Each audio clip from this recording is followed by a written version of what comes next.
Bonjour les amis, j'espère que vous allez bien. Contente de vous retrouver une fois de plus pour vous présenter un jeu, plus précisément un tarot. Et un tarot quand même qui m'a pas mal chamboulé parce que c'est un coup de cœur quand même. Voilà. J'en ai pas énorme, il y a beaucoup de cartes, beaucoup de jeux que j'aime beaucoup, beaucoup, mais des coups de cœur, franchement, il n'y en a pas tant que ça. J'ai un top 5 au niveau des tarots que je vous présenterai bientôt. Mais en dehors de ça, voilà, je n'ai pas énormément de coups de cœur sur tous les tarots que j'achète. Il y en a que j'aime bien, il y en a que j'aime moins, il y en a que je rends, il y en a que je vends. Enfin bref, voilà. Mais celui-là, je suis tombée dessus par hasard, juste en allumant une plateforme, voilà, classique que tout le monde connaît. Et paf, je suis tombée devant l'image de la boîte de ce jeu. Voilà. Je me suis dit, waouh, belle boîte et tout, noir, du doré, du blanc, voilà, j'en demandais pas plus, ça m'a attiré l'œil. Et j'ai commencé un petit peu à m'intéresser à ce qu'il y avait à l'intérieur, et j'avoue que j'ai été enchantée de ce que j'ai découvert. Donc c'est le symbolique sous le tarot par Elisa Setzinger, voilà. Et c'est de Los Scarabeo. Je suis ravie de la qualité, des cartes, de la boîte, de tout. Franchement, c'est pratiquement un sans faute.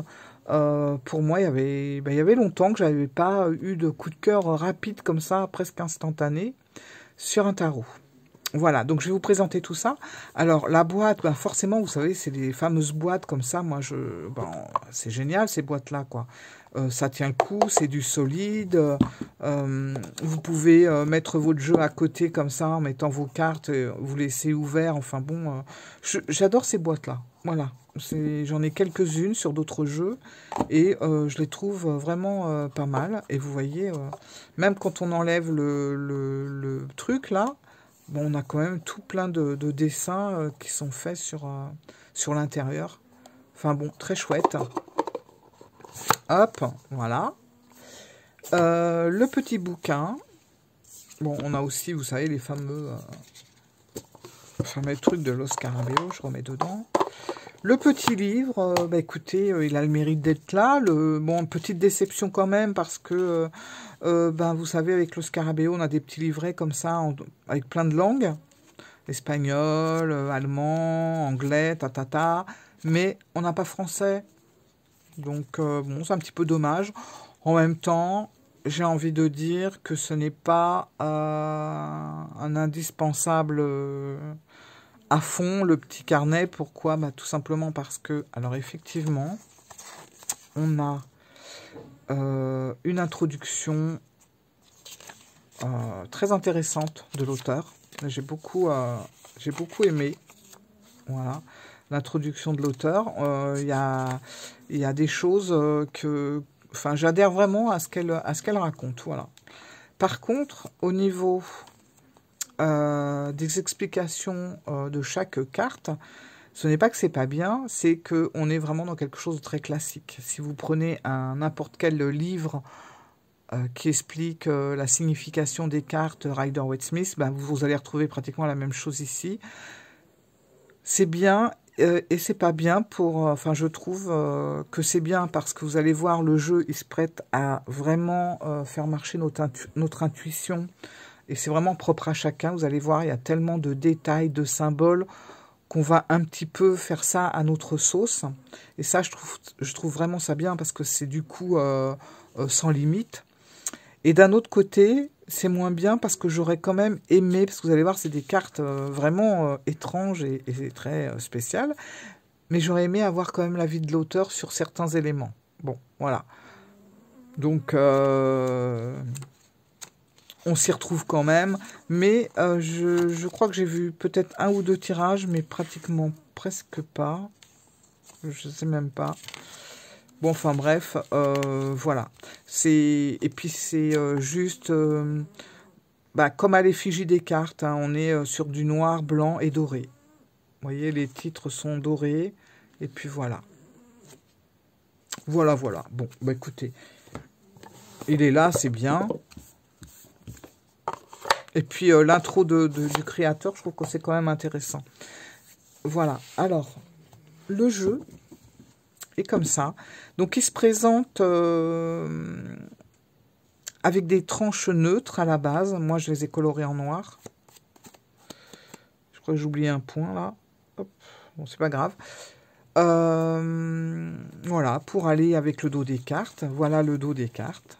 Moi, j'aime beaucoup. J'adore les yeux derrière les cartes. Je trouve que ça donne beaucoup de mystère à un jeu de cartes. Il y en a plusieurs comme ça, dont celui de l'Oracle des Secrets. Mais il n'y a pas que ça. Et je sais pas.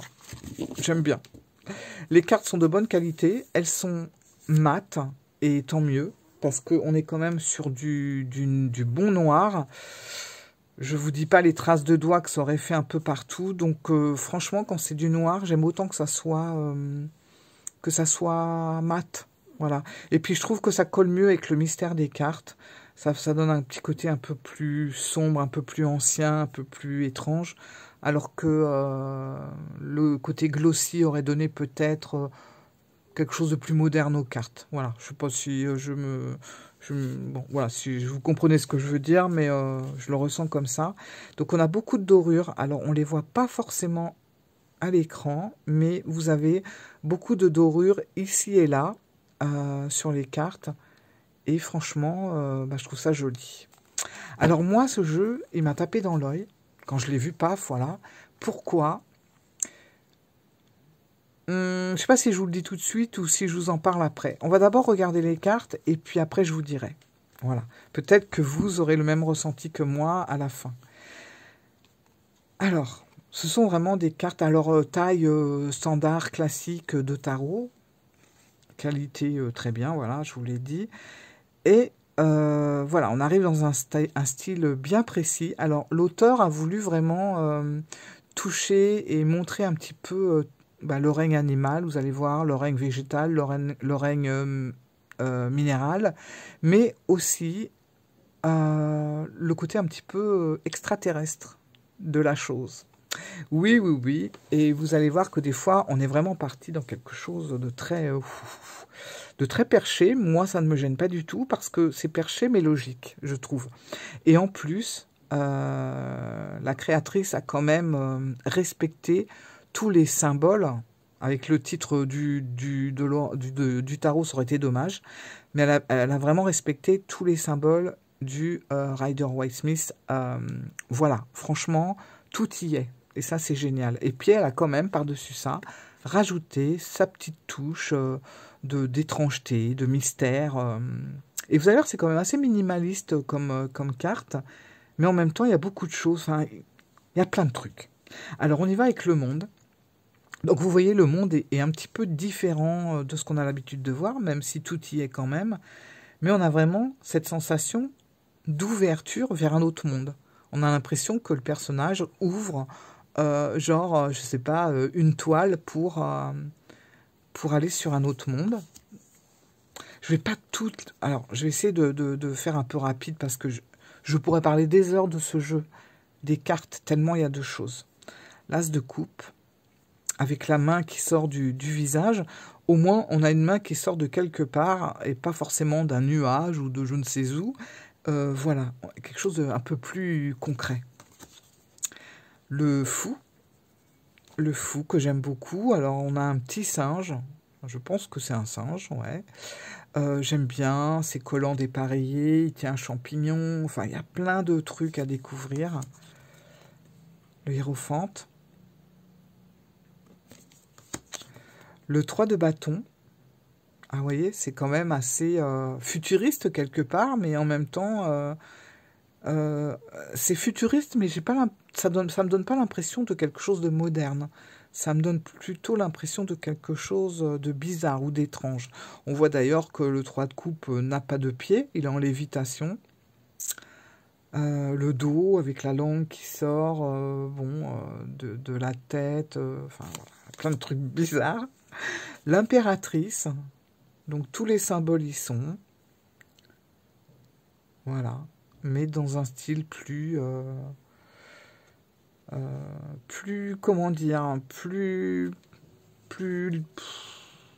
plus allongé, plus longiligne. L'as de bâton.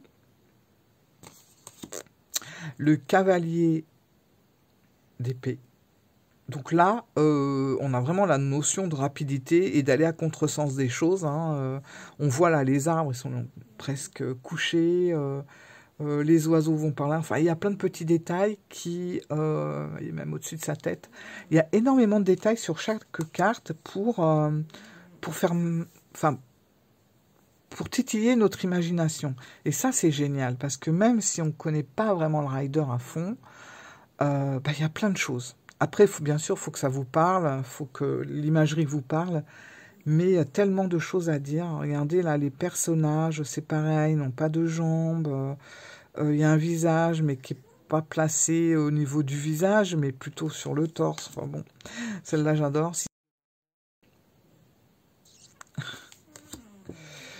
Le 10 de bâton, une des cartes qui me fait penser à ce que je vous dirai à la fin, mais je pense que... pour certains, je suis sûre que vous avez déjà capté le truc, mais là, le fait qu'on ait une usine, regardez ce personnage, voilà, avec sa tête un peu en forme de flamme, plein de trucs. Le 4 de bâton, donc là, ça reste un petit peu plus classique. Le page de bâton. J'adore le 10 de coupe avec cette connexion intense des deux personnages qui finalement n'en font qu'un. Je trouve ça magique. La petite fille qui joue avec le chat, les éoliennes. Puis en même temps, vous voyez, on a une petite soucoupe volante. Donc, on a vraiment l'impression d'être dans un autre monde. Et vous allez voir dans ce jeu, on a des chats par-ci par-là. Donc je pense peut-être, bon ça c'est mon interprétation à moi, mais peut-être pour le côté un petit peu mystique de l'animal, je sais pas. Le 2 de coupe. Le 9 de bâton. Le cavalier de pentacle. Avec le cheval qui fertilise la terre.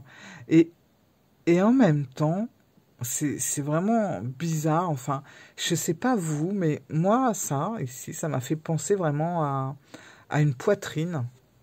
Vous voyez? Donc, j'ai pas encore travaillé. Ça fait une semaine que je l'ai, donc j'ai pas encore tout travaillé. Mais il y a plein de choses qui pourraient nous interpeller, nous faire penser à tel ou tel truc. Et puis aussi, vous allez voir dans la série des pentacles, ce que j'aime beaucoup, c'est que tous les pentacles ne sont pas forcément des pentagrammes, ou le contraire, je sais pas comment, ou tous les pentagrammes ne sont pas forcément des pentacles. En tout cas, vous allez voir qu'on a différents dessins à l'intérieur des pentacles. Voilà. Là, on a un visage avec 3 yeux. Et puis, on voit que le personnage, il est à l'arrêt, hein, déjà. Ça se voit. Le 4 de pentacle. Vous remarquerez aussi, et ça par contre je l'ai lu dans son introduction, dans l'introduction du livre, c'est qu'on a beaucoup de petites références aussi à tout ce qui touche l'alchimie. Je dis ça parce que ne serait-ce que pour le sol de l'image, et puis vous allez voir quelques des petits trucs à droite à gauche. Vous voyez là les pentacles sont des étoiles pour le 10 de pentacle. Le cavalier d'épée. Vous voyez, regardez ce qu'il tient dans la main. Moi, ça me fait vraiment penser un petit peu à la franc-maçonnerie. Le 5 de coupe. Là, voilà, le 10 de coupe. Donc, on a le chat. Non, le 9 de coupe, pardon. Avec ce chat qui est repu. Hein, on voit qu'il a l'air d'avoir bien mangé. Sa petite pelote de laine.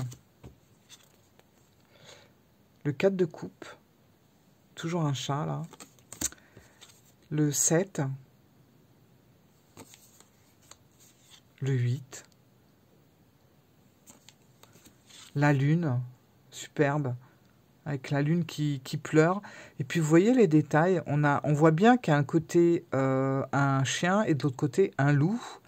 On voit que le chien, il a un os. dans sa gueule. Et on voit que le loup, par contre, lui, il est enchaîné à la lune. Je ne sais pas si vous voyez bien, et la lune pleure. Et puis, les deux piliers de la lune sont différents. Et voilà, il y a plein de trucs à dire, en fait.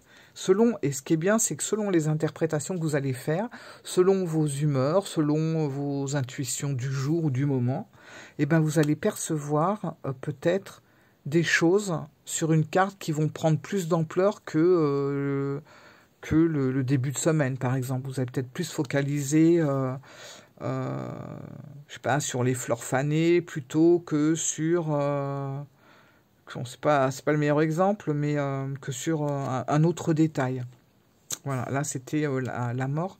Et pour les arcanes majeures, c'est pareil, vous avez les chiffres romains qui sont pas toujours placés au même endroit, parce que je pense que bon, ils ont pas voulu, enfin elle a pas voulu toujours mettre ça en tête, enfin, en haut, quoi. Donc c'est un petit peu partout. La reine de Pentacle. Donc on voit les lapins, on voit, là j'aime bien voilà, les deux de chaque côté, les deux visages. Et le pentacle, là, pour le coup, c'est une fleur, genre une marguerite, quoi. La tempérance. Le 4 d'épée. Le jugement. Le diable.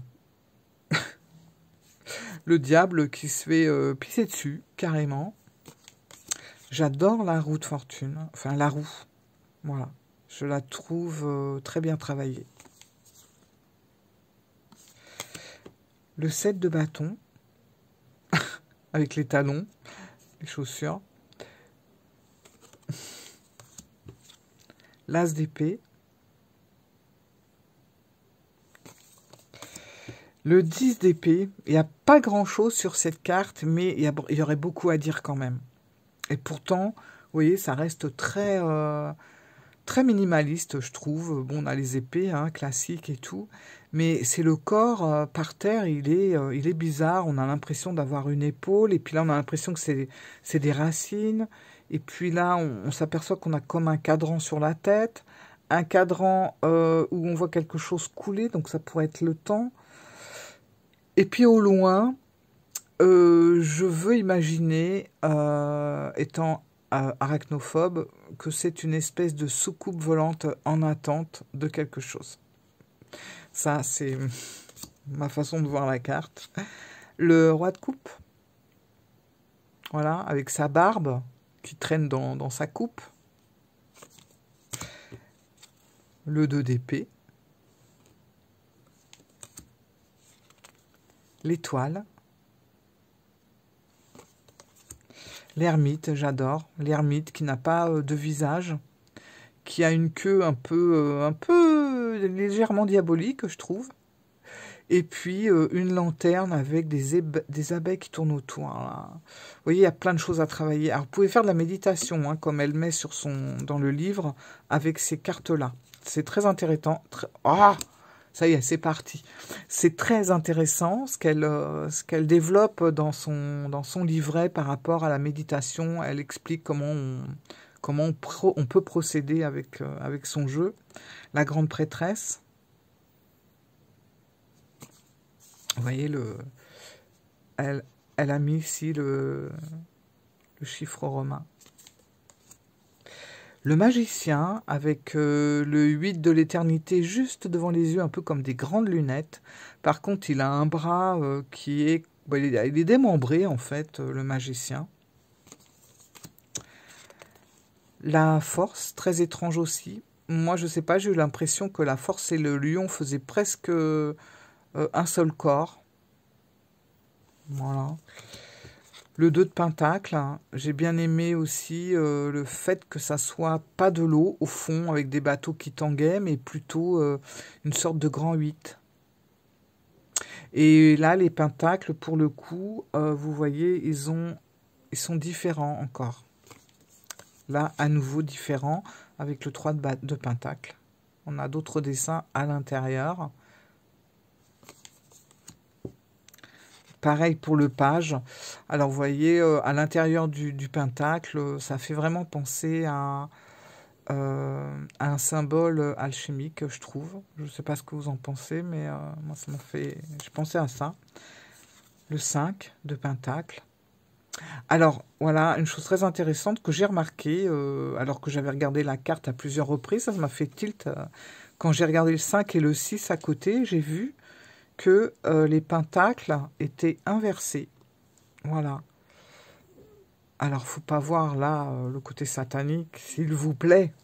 C'est pas non plus, voilà, ça va pas représenter spécialement le diable, mais ça va peut-être représenter quand même quelque chose d'assez angoissant. Et je pense que ça se prête bien au 5 de pentacle. Et j'ai remarqué que, par exemple, je ne sais pas si on l'a passé, le 6, mais le 6 de pentacle, tout est redevenu dans le bon sens. On va la mettre de côté au cas où je l'ai passé ou pas, je ne m'en rappelle plus. Le cavalier de bâton. Le 6 de coupe. Le 5 de bâton. Vous voyez, personne n'a de visage. Le cavalier de bâton. Le 3 de coupe. J'aime bien aussi. C'est des personnages... Vraiment, ils sont tous étranges. Hein. Elle a une tête un peu en forme de poisson. Là, c'est un chat. Là, voilà. C'est un œil. Le 9 de pentacle. On a toujours le petit escargot. Hein, il est là. Et puis là, on a un verre de vin. Et c'est vrai qu'il y a un petit côté japonisant sur cette carte. Et là, on a une clé. Alors, il y a des cartes où on va avoir des serrures, mais pas de clés. Et on a d'autres cartes où on va avoir des clés, mais pas de serrures. Voilà. L'empereur, avec ses béliers. J'adore le pendu, avec son corps en forme de sablier. Et je pense que les arbres, moi, ça me fait penser au bouleau. Enfin, à l'arbre, les bouleaux, quoi, de chaque côté. Voilà. La reine de bâton. Alors, elle est assez incroyable, cette reine de bâton. C'est rare qu'on voit des reines avec ce genre de position. Mais bon, à travailler aussi. Roi de pentacle. Alors, vous voyez, là, on a autre chose. La tour. Avec le numéro ici. Alors, c'est peut-être une des cartes les plus classiques et les plus ressemblantes du rider classique. Le chariot. Alors, le chariot, ben là, en fait, il a perdu un bras. Je sais pas. Peut-être le magicien qui l'a récupéré. La justice. Le 8 de pentacle, j'aime beaucoup. Alors, vous voyez, là, les pentacles, c'est pareil. Hein. Chaque pentacle est différent. J'espère que vous voyez bien. Et il est en train d'en faire un autre. Et en même temps, on dirait qu'il a un micro et qu'il chante.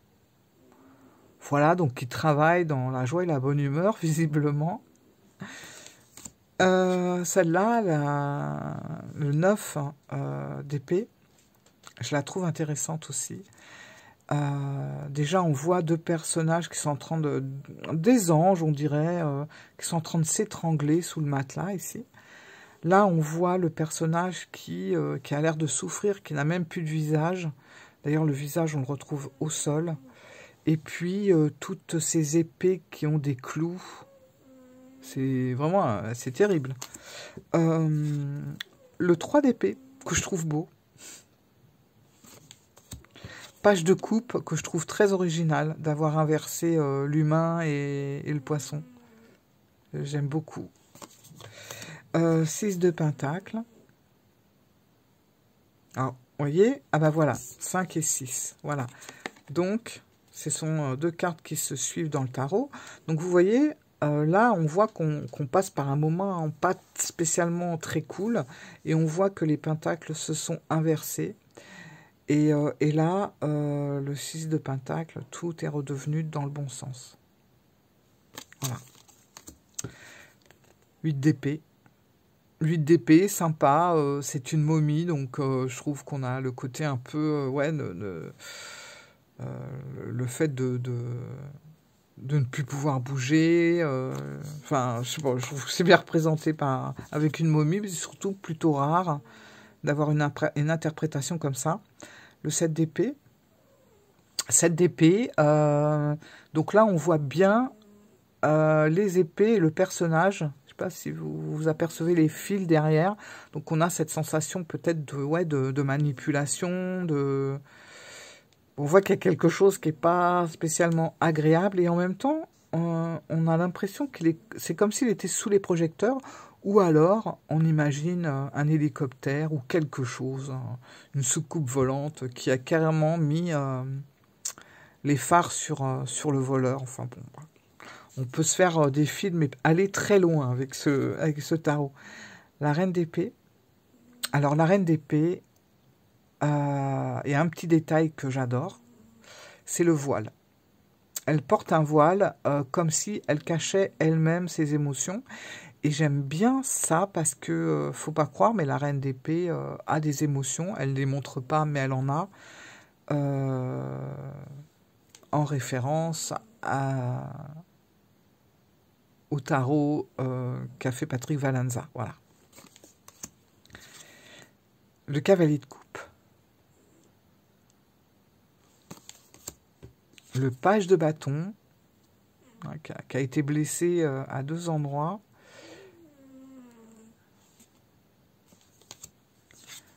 Le 2 de bâton. Magnifique. Magnifique carte. Le 7 de pentacle. Donc là, vous voyez, on a encore d'autres dessins à l'intérieur. On a une pelle, enfin bon, on a tout. Ça là, c'est pareil, 6 de bâton, on reconnaît tout de suite la carte. La reine de coupe. L'as de pentacle. J'aime beaucoup cette carte aussi. Les amoureux. Le soleil, qui a un côté magique. Moi, je ne sais pas pourquoi. Vous voyez, il y en a partout, il y a des petits soleils partout. Et j'ai fait tomber cette carte. Et en ramassant cette carte, elle était tombée dans ce sens. Et j'ai trouvé un autre visage du soleil. Je trouvais ça magique. Voilà. De ça, on passe à ça. Bon, je ne tire pas les cartes à l'envers, mais j'ai bien aimé. Et puis, on termine avec le 8 de bâton. Voilà, qui a cette petite originalité d'avoir un espèce de ruban qui passe entre les bâtons. Voilà. Alors, je voulais vous montrer un truc, mais je me rappelle plus quoi. Ah ouais, il y a une carte qui m'a fait sourire. Je voulais pas, enfin, je vous ai montré la carte, mais j'ai pas relevé. C'est, attendez que je la retrouve vite fait. Bon, c'est tout simplement un effet d'optique, mais moi, je sais pas, à chaque fois que je vois cette carte dans ce jeu, ça me fait penser à ça. Alors, attendez. Alors, ce sont des cartes qui chantent. Hein, bien sûr, vu qu'elles sont mates, brutes, comme ça. Mais il y a quand même, une protection. Vous entendez sûrement plus mon chat que les cartes qui chantent, mais bon. Ah, mais vous voyez, j'avais pas remarqué, comme quoi on découvre encore des choses, c'est que c'est un serpent, en fait, qui enlace le personnage. Je le vois comme ça parce que c'est dans la dorure et j'avais pas capté que c'était un serpent. De toute façon, tous les jours, je découvre des nouvelles choses dans ce jeu et c'est ce qui est passionnant avec ce tarot. Zut, hein. Bon, sinon, tant pis, écoutez, je voulais vous montrer. Ah, voilà, c'est ça. Le 6 de pentacle, je ne sais pas pourquoi, mais j'ai toujours l'impression qu'il a une chaussure sur la tête. Voilà. Après, je me suis dit, c'est pas possible. Une chaussure, bon, voilà. Même si les personnages sont un peu loufoques, je vois pas l'intérêt de mettre une genre de chaussure à talons sur la tête. Après, je me suis dit, on dirait un peu une mouette. Vous voyez ? Voilà, je vais juste vous montrer ça, ça m'a fait sourire. Et puis, justement, maintenant que vous avez vu le tarot, moi, il me fait penser, il y a un petit quelque chose du Triomphi mélangé avec le Deviant Moon. Voilà. Ça me fait penser à ça. Dites-moi que vous n'y avez pas pensé à un moment donné. Je suis sûre que si, vous avez dû y penser ou ça vous a traversé l'esprit. On n'est pas du tout dans le même style de jeu, mais il y a un petit truc au niveau, je sais pas, c'est quand même assez barré comme tarot. Et je retrouve cette énergie un peu du Deviant Moon et du Triomphe. Voilà. Dites-moi dans vos commentaires ce que vous en pensez, vous. Mais moi, ça m'a fait vraiment un tilt, quoi. Et ça, dès le début, hein, dès les premières images, avant même de l'avoir acheté. Et je pense que c'est aussi ça qui a fini de me convaincre sans voir plus que ça. Je me suis dit, mais on dirait trop, quoi. Avec certaines petites usines dans le fond, les personnages qui sont parfois avec 3 yeux, des ailes, ils sont plus ou moins démembrés pour certains. Enfin bon, il y a plusieurs yeux. On est un peu dans le même délire, quoi. Voilà. Donc, je suis vraiment contente de vous avoir présenté ce jeu. Moi, je l'aime beaucoup, beaucoup. Beaucoup. C'est un coup de cœur. Je m'attendais pas à avoir un coup de cœur à cette période. Surtout que je suis pas trop... Je suis pas trop dans les achats jeux. Hein. Vous imaginez bien que j'ai d'autres préoccupations pour le moment. Pour ceux qui suivent la chaîne. Et l'achat des jeux, c'est pas trop ce à quoi je pense. Déjà que c'est compliqué à choisir les jeux que je vais emmener, que je vais pas en plus en acheter pour me compliquer la tâche. Mais celui-là, j'ai pas pu, en fait. Je l'ai vu, voilà. De toute façon, il est venu sur mes yeux, paf, comme ça. Alors que je cherchais rien du tout. Je renvoyais un jeu, en fait. Et en renvoyant un jeu, j'ai appuyé sur, je sais pas quoi, sur envoyer. Et ce tarot est arrivé. Et là, j'ai dit, oula, faut que j'aille voir plus loin. Et puis, en voyant plus loin, j'ai été ravie de ce que j'ai découvert. Voilà. Donc, le symbolique sous le tarot d'Elisa Setzinger, que je vous recommande si vous aimez ce genre d'univers. Je comprends bien que ça peut pas plaire à tout le monde, hein, c'est très particulier. Mais si vous aimez ce style, je vous le recommande vraiment à 100%, quoi. Voilà, mes amis, je vous fais plein de gros bisous. Mettez-moi des pouces. Mettez-moi des commentaires, je serai ravie d'y répondre. Et écoutez, je vais vous laisser passer un bon dimanche. Moi, je tourne samedi, on est samedi aujourd'hui, donc la vidéo va sortir demain matin. Je pense que je vous ai dû vous le dire déjà, mais comme j'en suis à 32 minutes, je me rappelle déjà plus ce que j'ai dit au tout début. En tout cas, je vous embrasse, je pense à vous et profitez de votre dimanche. Voilà. Bye bye, ciao.